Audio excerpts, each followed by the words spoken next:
Australians love to shop. Last year we spent $20 billion on it, and this is our mecca, the modern shopping centre.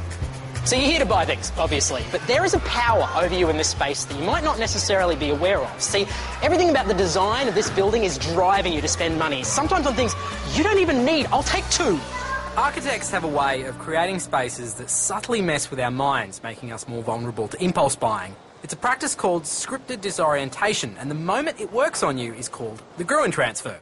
There's a multi-billion-dollar industry that thinks, plans, tests, observes and designs every inch of this place. And it all starts here, the entrance, the decompression zone. Now take a moment to look around. There's nothing to see, there's nothing to look at, there's nothing to buy. It's because they know that you need a few seconds to acclimatise when you come in the door to get into that proper money-spending mode. Once you're into the mall proper, the disorientation techniques kick in. The most obvious things to look out for are, number one, there are no clocks in here. Number two, you rarely ever see the outside world clearly from the inside. They're both classic methods for skewing your perception of time. Next, the lighting and colour schemes are both harsh and bright. The floor is tiled and reflective, which also means it's loud in here with that music and people talking and kids yelling. All of it designed to make you yearn for the relative comfort of a store.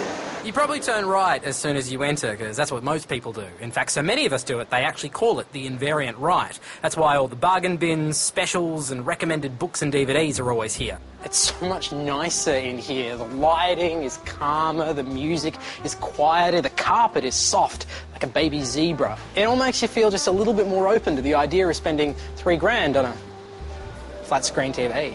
There's an enormous amount of investment that goes into designing shops. They're working with these sort of long evolved aspects of our behaviour and the way we understand the world in a way that most people are probably unaware of. The easiest place to spot these techniques in action is your local supermarket. Now, what are the most bought items? You've got your bread, your milk and your meat, right? Supermarkets position them in totally different parts of the store, making you visit as many aisles as possible to complete even the simplest shopping list. The more product you pass, the more likely you are to impulse buy. Ooh, space food sticks.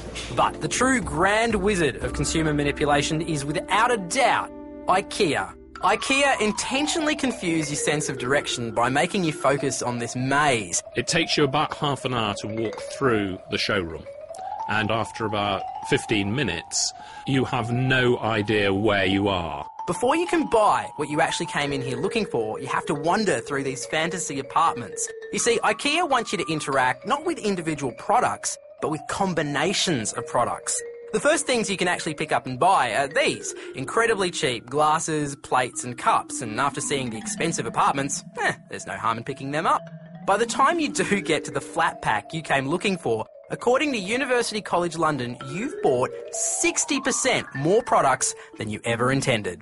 At the end of the day, probably the best thing for your wallet is to leave the shopping centre. You don't want to do that because mall designers have intentionally made that car park so bowel-clenchingly difficult to navigate that your subconscious is telling you that you would rather do anything than try and find where the hell you put the car. In fact, on second thoughts, I do need a